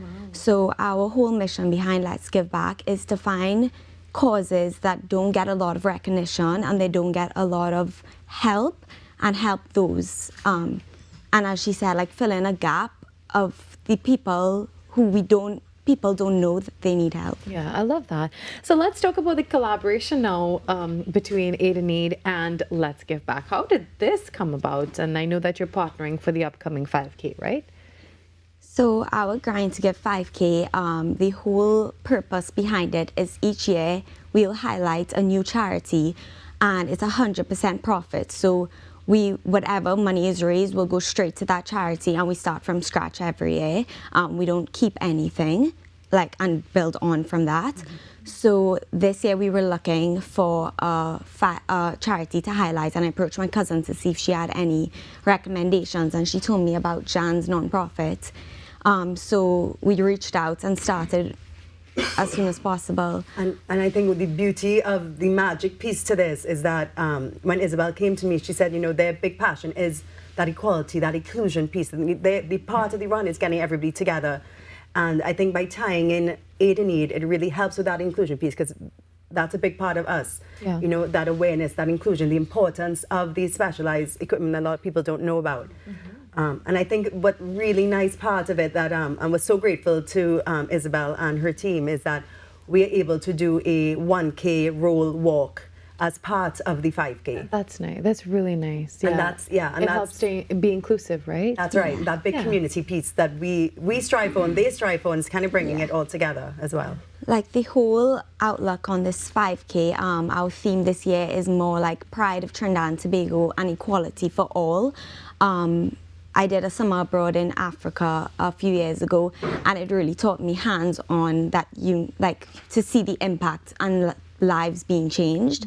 So this was a great way because we could also integrate seeing the wheelchair users being able to participate with athletes and families, and we are looking for children to athletes to anyone who could come out. A fully inclusive experience so that you're helping them, but they're also a part of it. So, you know, just that is beautiful. That is a really, really nice approach to that. So ladies, tell us about the 5K now. What are your hopes for all of this in terms of fundraising, awareness, and encouraging the public and getting corporate support for both of the causes? So I think we're looking to get about 4 to 5 wheelchairs, and as she said, wheelchairs cost about $1,000. So we want to try and get 4 to 5 wheelchairs. And right now we have over 1,000 participants signed up, and it was unbelievable. They signed up within 2 hours. So it was a great response, but we're looking to make that as big as possible. Our whole outlook on this is kind of to get a lot of wheelchair users to come out and be part of it as well, but we also have a vendor village at the end, so we want more of a community look on it. So you come out and you build connections, you meet people from different parts of the community in and out of our 5K, just having like an overall just come out to have a good time. Yeah, it is a feel-good event for a good cause as well. Yes, John? And I think just that conversation starter, you know, people at home talking about it more, being aware of, you know, disabilities in Trinidad and specialized equipment that we don't usually have access to, we don't usually see, you know. The beauty of this equipment is that kids at home with cerebral palsy and with other diagnoses are able to leave their home, are able to get out into the community, you know, are able to promote better lifestyles, go to the grocery, go out to the parks, you know, without these specialized equipment, they don't have proper seating, they don't have proper positioning, so they don't have access to the community. So I think this is just such a great piece to raise that awareness and just start those conversations. Now, how can people be a part of the 5K, and tell us about that? Or is it that registration is closed, or it's still open? No, it's still open. Okay. You could sign up on raceroster.com. If you go on our Instagram, Let's Give Back, I think _org. They have, the link is in the bio to sign up, and you could also sponsor a wheelchair user and a family member as well. So if you go to pay for your ticket, you could also pay for somebody else's, and then Aid Need will find the wheelchair users. Yes, and we'll reach out to get wheelchair. We want as many as possible. You know, we really want to have a great impact and raise that awareness and build community. Ladies, you've been doing all of this good work for quite a bit, and you continue to stay inspired and help so many lives along the way. And you didn't even realize that you were doing something would have turned out to be this great during the pandemic, because you just wanted to start very small, and it's been 6 years. So that's a huge feat, especially at your age as well. So what's next for this collaboration? Can we expect to see maybe some more work from this collab, or is it just getting through the 5K for now? One thing at a time. So again, through one project at a time, but we would love to team up again and do something even bigger. Yeah. And what's next for Aid in Need? So Aid in Need, right now we have a board of 10 members working so hard behind the scenes, and we are just hitting the ground running. When we got word that, you know, we can team up with Isabel, it got us really excited. It's such a great way to build that awareness, because we're still a fairly new foundation. So I think that our goal is 5 to 6 chairs from G2G, and I think every year we want to get bigger and bigger and help as many families that come to our doorstep as possible. Yeah, so can you tell us again how we can register before we go? Just go on our Instagram page, and it'll be the link in bio, or you could go on raceroster.com. We work with Extra Miles, so you could also go through there. And how can we reach your Aid in Need as well, Jan, on social media? Social media, our Facebook page, our Instagram page. You can reach out to us at any of those. Yeah. All right, ladies. Thank you very, very much. We're looking forward to this 5K coming up in August. Yeah. So registration is open. Go and register now. Check out their social media pages for all the information on how you can register and be a part of something great. And they're very holistic and wholesome, I would say, and an inclusive experience as well. So thank you, ladies, for sharing such great things with us this morning on the show. Thank you for having us. You're most welcome. 7:30, that's the time on Trinidad and Tobago today. We're getting ready in a few to take a short break and come back. Also, CPL action is heating up. Are you a big fan of the CPL games? Well, they do say it is the biggest party in sport. Lots of movement happening with the teams this year. So if you are a huge supporter of TKR, well, they've really just kept their core together. And if you are a Barbados Tridents, and that's what they're called now, supporter, well, they also they took Gurakesh Moti, so maybe that's a huge loss for the Guyana Amazon Warriors. How do you feel about that? We'll talk a little bit about that a little later on. Keep sending us your messages, TT Today at ttt.co.tt, to be a part of the show. Also, you can access everything that you see here a little later on at TTT Live Online. We'll take a break and come back with more.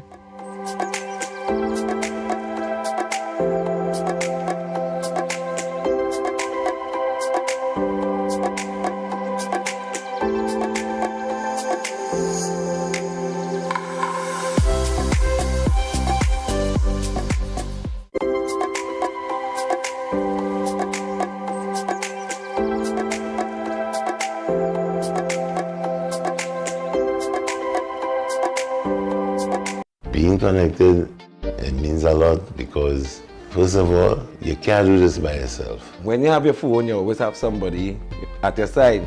I could call for help, anything going on, you know. You know, I'm giving children the opportunity to experience outside of their neighborhood. Digicel is kind of a comfort, you know, you feel good that people in your lives are always able to be contacted. I was with the other network and I was having problems, so I joined Digicel. And I never regretted it.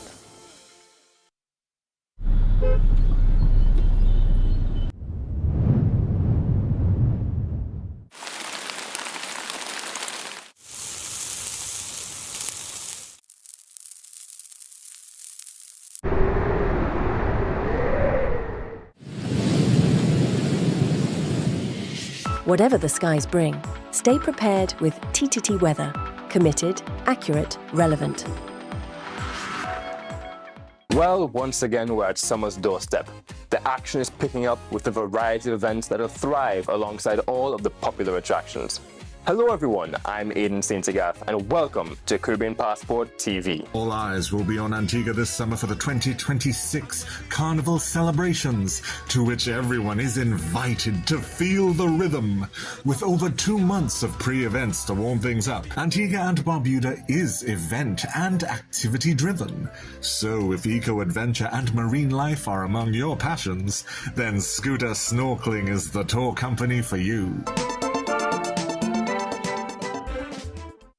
New season equals new dreams, and many football fans are dreaming of their team actually winning this season. But the reality is that only one team can win, so many will just be dreaming and wishing and hoping that their team can deliver. Manchester City, Liverpool, Chelsea. Notice I have not mentioned Arsenal. Don't be upset, I'm not mentioning Man U either. This is Atto Bolden inviting all of you to follow the 12th man as they celebrate a new season on TTT and enjoy the ride. Hey, up for this exciting challenge and confident about your business? If you are, the 1020 feature is just for you. It's where you give your customers 10 reasons in 20 seconds why they should shop by you. This fun-filled feature will be captured, packaged, and aired on television and promoted on social media simultaneously. Small, medium, and large businesses call or WhatsApp 764-3378 or 313-4215. Let's feature your business. 1020 with Junior K. It's affordable, effective, and fun.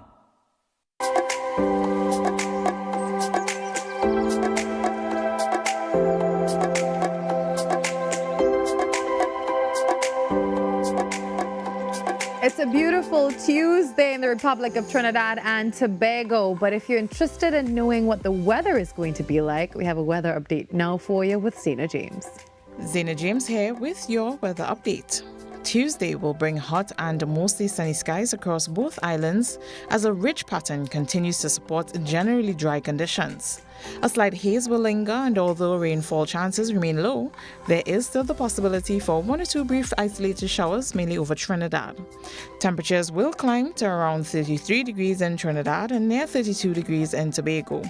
At sea, conditions will remain moderate with wave heights near 2.5 meters in open waters and near 1 meter in sheltered areas, which could still become choppy at times. With spring-tide conditions still in effect, caution is advised near coastlines. Thank you, Zena. Well, for decades, Tommy Joseph has made us laugh till we cry with his imaginative storytelling, quick wit, and impeccable comedic timing. On Sunday, he was finally given his flowers, and what better way than at a comedy show? Kevin John has more in this report. Thank you for creating a road. You all came after you. There's a sap. Yes, there's a sap invasion. Yes. We are thanking God for you. Man, thank you. And we are saying thank you that you create a pocket for us to make $1. Thank you very much. We want to say thank you. Yeah. Hold it for me now. Or sometimes I go to take things on things the other. But thank you very much. Some noise, all yeah. Let it get close up. Yeah, yeah.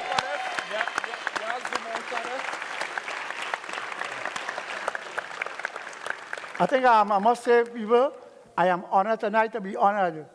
And this is not the only award I get to know. Before this, I was in hospital. I got next award. Staying true to his craft, on Sunday, veteran comedian Tommy Joseph injected humor as he referenced the previous hospital stay amidst health challenges. He was honored by comedian Victor St. Louis, better known as Pelf, at the Laugh Till Your Belly Bust comedy show hosted by V Productions at the Southern Academy for the Performing Arts. When I came to Kaiso House, as a young man, I didn't know much about Kaiso, but I know about soca artists. So I know Sparrow, Kitchen, and them. But I didn't know all the other artists at Kaiso House. And Tommy walked me through the vineyard. Applause accompanied by loud outbursts of laughter were heard as comedians Pelf and Kenneth Supersad graced the stage with their sharp wit. What kind of work you just do? I was a telephone operator in a laundry. You is a telephone operator in a laundry. What you just do? I just wring the clothes. The veteran comedian also took to the stage in true Tommy Joseph style. But I know Marshall would have won the road match. And not because of the song so great, it's how he handled it. You see, Marshall went from truck to truck and sing. So after a time, voice loss. Comedians Andrew Friday, Damian Melvin B., AJ St. Louis, Louis Antoine, Daryl Mendoza, and Kimberly also captivated the audience. Kevin John, TTT News. What an honor. Oh boy. Well, it's time to take a break and come back with more. The time now 7:38. We hope your morning has been off to a great start. If you're streaming us live on YouTube or Facebook, a special good morning to you.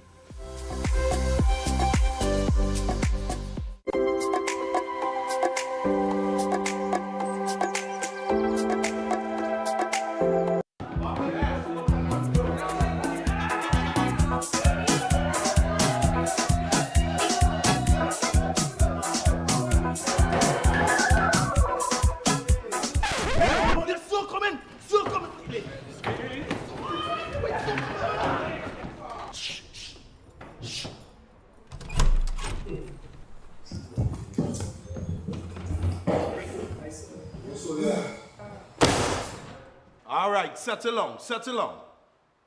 Let's do made the roster this year.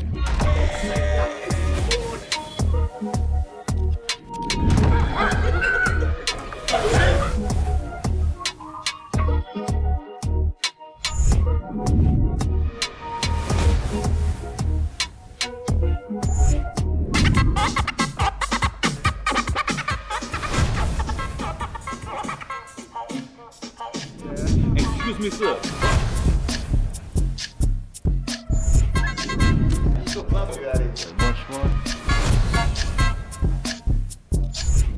I feel like it's a push from your body, dog. I tell you.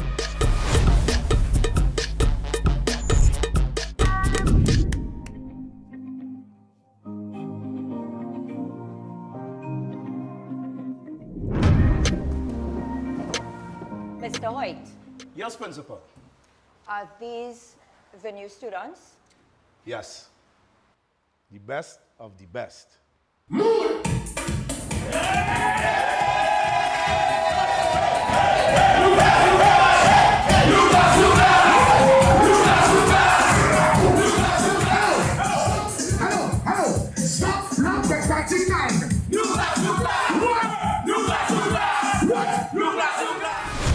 That's a wrap. Say, CEO, what if the term now starts and these children missing school already? Hey, what are you doing there?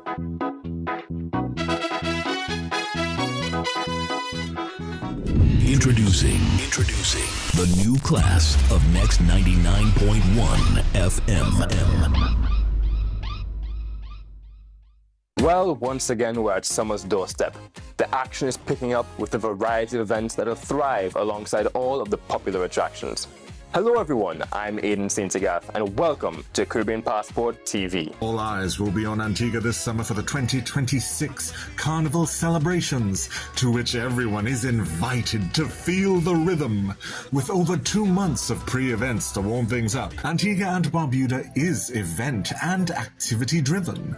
So if eco-adventure and marine life are among your passions, then Scooter Snorkeling is the tour company for you.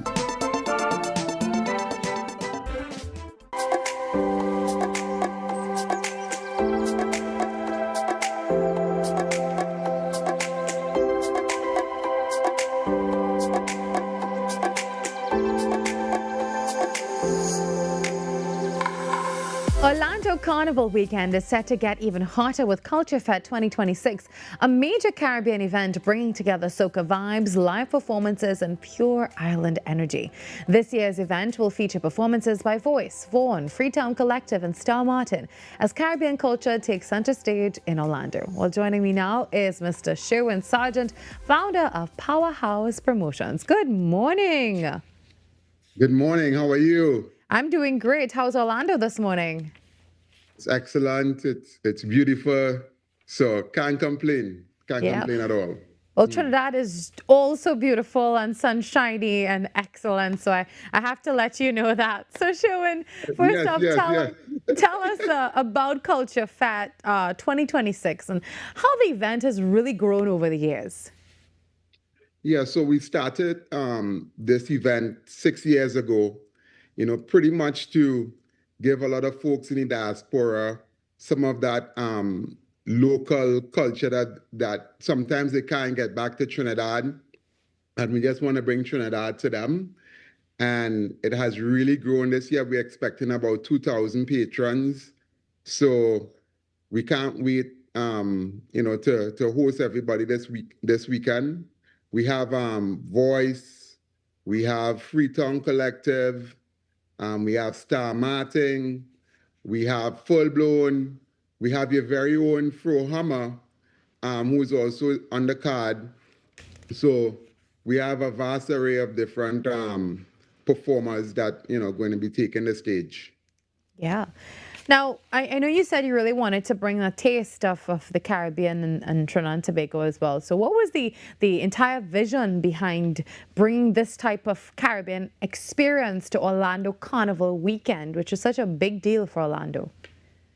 Yeah, no, so Orlando Carnival has been around for like 40 years. And, we wanted to make sure we have a stage event where all the grand artists from Trinidad and throughout the Caribbean could come in one place, and folks from whether it's the VI, from Trinidad, from Barbados could come and enjoy Trinidad culture here in the States, especially in Orlando.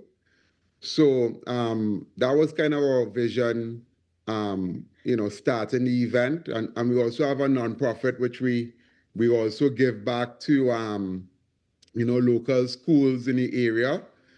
So, not only do we help, kids in the Orlando area, we're spreading, cultural awareness also in Central Florida. Yeah.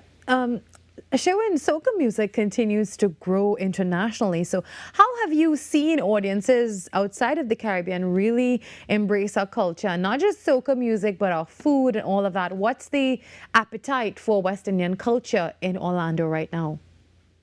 Well, I see the appetite growing tremendously with folks here in Central Florida and Florida on the whole taking, they love Marshall, they love Voice, they love Patrice Roberts, Voice, Alison Hines.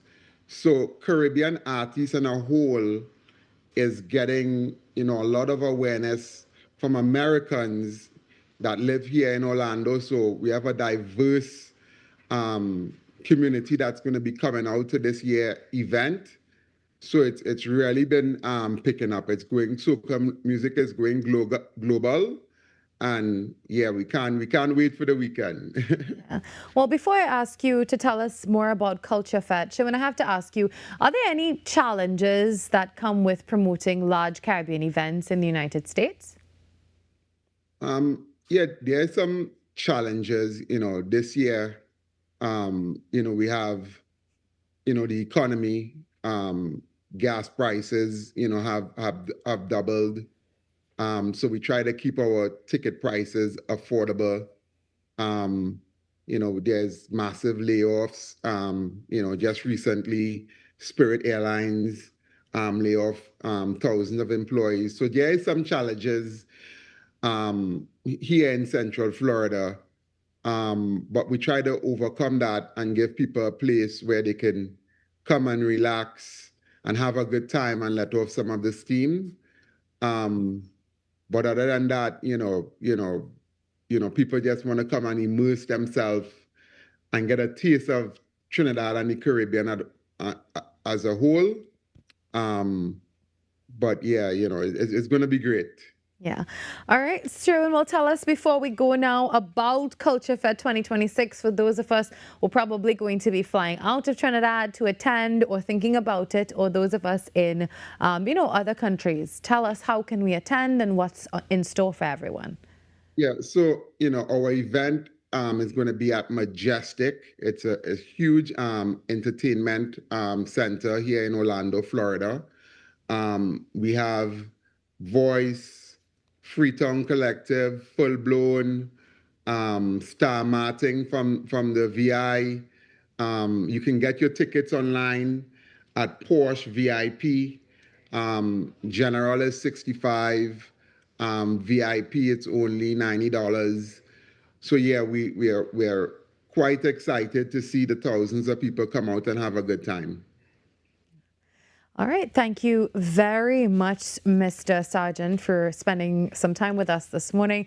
We hope you have a wonderful day, and we're looking forward to Culture Fest. It's taking place this coming Saturday, right? Yes, this coming Saturday from 8 p.m. to 3 a.m. All right. Well, have a good time, and I hope you think of us and send us some highlights as well. Yes. Will do. Most definitely. All right. Thank you so much, Mr. Sherwin Sargent, the founder of Powerhouse Promotions, talking about Culture Fest 2026 taking place in Orlando. If it's one thing, our music, our culture, our food, everything, we're just everywhere. And I love seeing how far, everything reaches. Well, the time is about 12 minutes before 8 o'clock. Remember, everything that you see here and more can be accessed at TTT Live Online. We post all the stories there for you, so you can go back a little later on and check out everything. If you found something that really interested you, maybe if you want to be a part of the show, well, our email address, it is ttt.co.tt. On the screen right now, we have our social media platforms where we are constantly updating all the content for you throughout the day. So again, that email address is ttttoday@ttt.co.tt. Well, we have a very special young lady with us in studio this morning, and we want to share something really lovely from her. This is called Favor. Take a listen. Okay, so by the end of this week, the new position for marketing will be announced. The candidates are Alyssa and Madeline.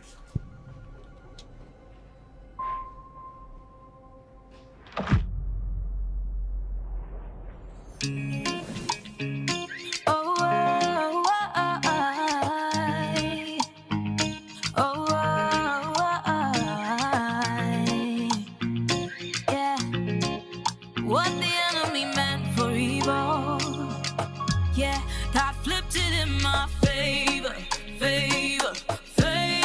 They try to write me off, but the story changed when heaven touched the page. Everything rearranged. Was walking through the fire, thought I'd fade away, but now I'm shining bright. Watch His glory stay.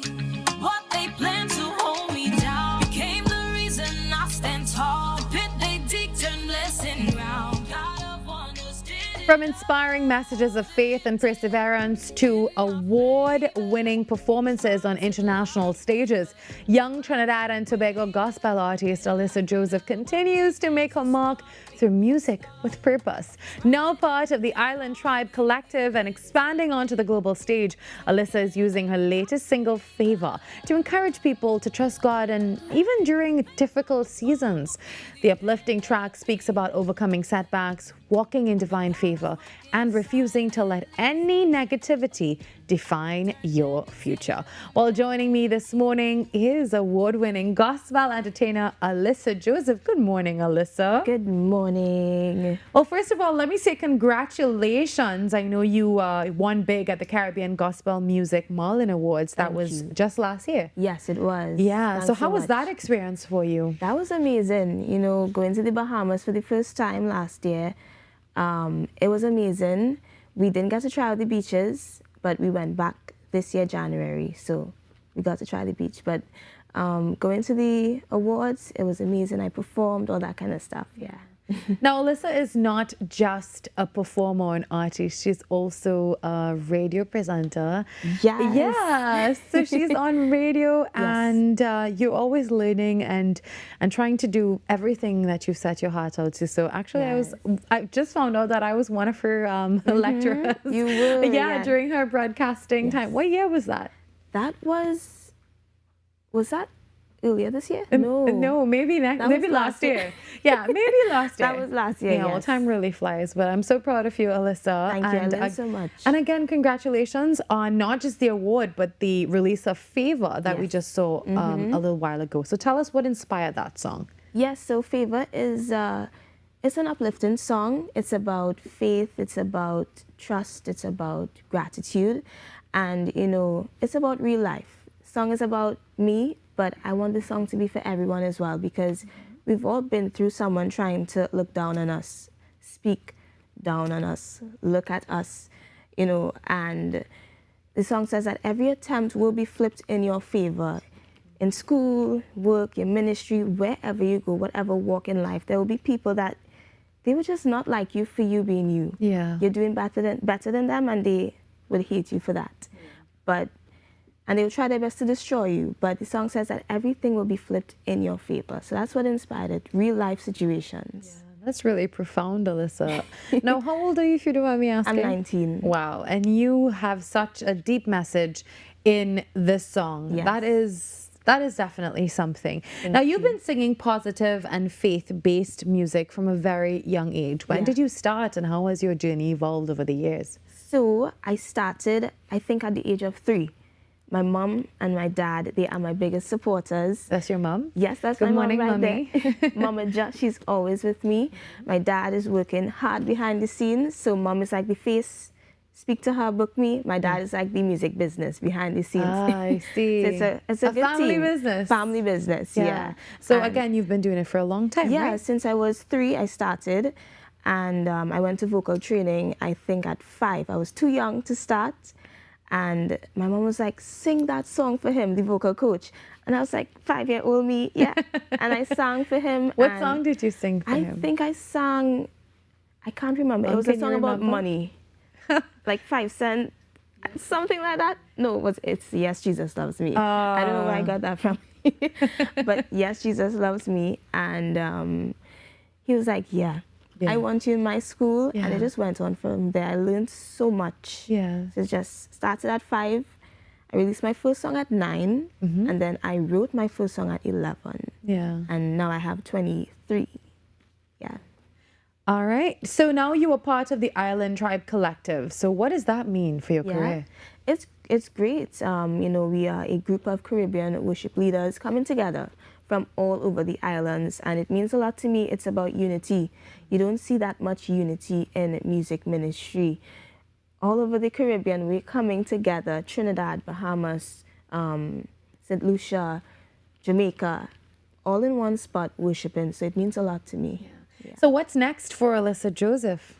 Up next, I'm thinking of doing an album, maybe an EP, a little something. I have so many songs, and I need to do something. Yes, so, you do. Maybe an album, EP.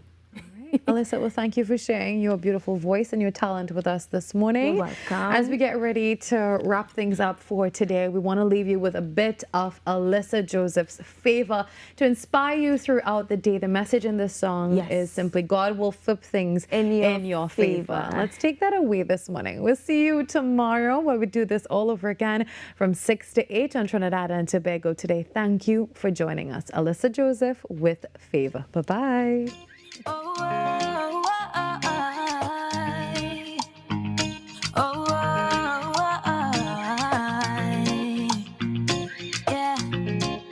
What the enemy meant for evil, yeah, God flipped it in my favor, favor, favor. They try to write me off, but the story changed when heaven touched the page. Everything rearranged. Was walking through the fire, thought I'd fade away, but now I'm shining bright. Watch His glory stay.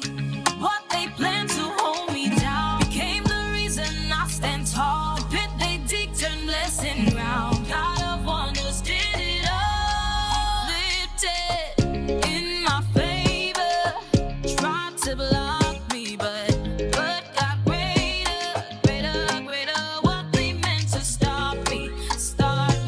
Try to end me, can't harm me. He flipped it together in my favor. Hey, they thought the fall would be the end of me, but God was working silently, turned every tear to melody. Yeah, my story now a symphony. He made a way when walls were tight. My darkest night, He gave me light. From valley low to mountains high. Every battle He rewrote. He flipped it in my favor. Tried to block me, but got greater. What they meant to stop me, try to end me, can't harm me, can't harm me. He flipped it in my favor. I'm walking in His. Every client deserves expertise, integrity, and guidance they can trust. At Camino Realty International, we deliver integrated real estate solutions, sales, rentals, property management, and project development. Driven by excellence, transparency, and innovation, we protect value, create opportunity, and build lasting success. Because real estate isn't just about buildings. For more information on our services, log on to CaminoRealty.com or follow us on social media at Camino Realty TT. Camino Realty International, elevating lives one property at a time. Your world moves fast, so do we. TTT News brings you the people, events, and issues that matter most. Stay informed, stay ahead. TTT News, every night at 7. TTT News, committed, accurate, relevant.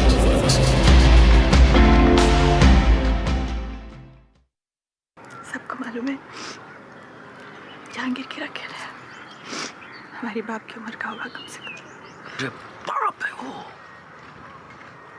इस घर में मैं बच्चों की तरह पला हूँ समझी घर में तो कुत्ते भी पाले जाते हैं मियाँ गुड्डू के पीछे जीभ लटकाए यूं पूंछ हिलाते नहीं देख सकते हम तुम्हें किसी एक को मानना होगा तुम्हें हम या Jahangir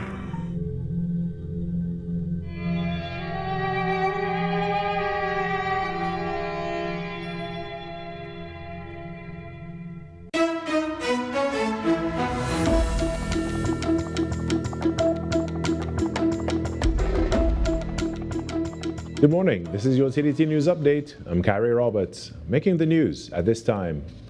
The search is ongoing for 2-year-old Angelo Tobias in Tobago after the child was reported missing from his home on Monday, May 11, 2026. According to Captain Valence Rambrat of the Hunters Search and Rescue Team, investigators have received very limited credible information so far, making efforts to locate the toddler especially challenging. Matter very hard to come by. As a leader of the team, I'm a logical thinker, systematic thinker, and that has proved to be effective in terms of our operations. But here in Tobago, there are very few facts in the matter. Captain Valence Rambrat noted that his team has been actively involved in the search efforts over the past 6 days, working alongside other responders to locate the missing toddler. He emphasized that the Hunters Search and Rescue Team remains committed and ready to assist in any way possible. In the landfill, and then we did that's the Study Park landfill in Mount St. George, Tobago, as well as we did some searches with the Trinidad and Tobago Police Service and the Tobago Emergency Management Agencies, where we did searches in quite a few areas in Tobago. Captain Rambrat said the team will search the Goodwood area again on Tuesday to continue the search for the missing toddler. In other news, you can count on me to champion your cause. Those were the words of Minister of Justice Devish Maharaj to the newly appointed board of the Legal Aid and Advisory Authority. The minister presented their instruments of appointments during a ceremony at the authority's head office on Monday, while underscoring the critical role they will play in advancing the governance, oversight and strategic direction of the authority. He said the board of members are entrusted with shaping the strategic direction of the authority, strengthening institutional effectiveness, and ensuring services remain aligned with the needs of the people of TNT. The appointment of the new board comes as the Legal Aid and Advisory Authority approaches 50 years of service. Attorney at Law Renuka Rambajan has been appointed as the authority's director and chairman. And for some sport, Trinidad and Tobago Red Force hold a slender 15-run first innings lead over defending champions Guyana Harpy Eagles in the West Indies Championship final at the Sir Vivian Richards Stadium in Antigua. Red Force were bowled out for 260 on day 2. Jaden Seals top scored with 70 and Carrie Pear contributed 40. Kimo Paul was the pick of the Guyana bowlers with 3 for 28. Paul then inspired with the bat, posting a half-century alongside Jonathan Van Lange's 46 in an 82-run 6-wicket stand. But Seals proved the difference with ball in hand, taking 4 for 55, backed by Terence Hines 3 for 46, to dismiss Guyana for 245 and hand Trinidad and Tobago a 15-run advantage heading into day 3.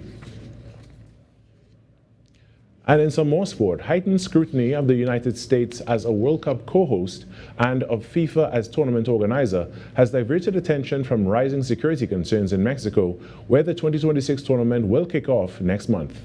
The opening match is set for June 11th in Mexico City, with the host nation facing South Africa at the iconic Estadio Azteca. However, growing unease among fans is evident amid recent violence and ongoing protests in several host cities across Mexico. Fears intensified after a mass shooting in Puebla on Sunday left 10 people dead, amplifying warnings previously issued by human rights groups and international supporters planning to travel for the tournament. The shooting comes less than a month after a gunman killed a Canadian tourist and injured 13 others in at Teotihuacan, a popular tourist and archaeological site outside Mexico City. And that was your TDT News Update. I'm Carrie Roberts. From all of us here to you, have a great day.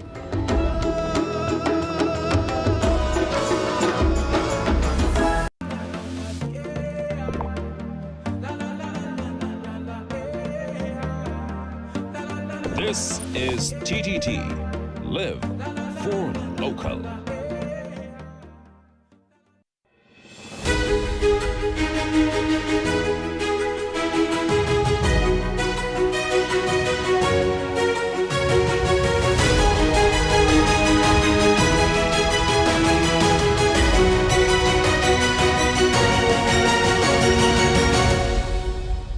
Hi, Nazira. How are you? Fine, and you?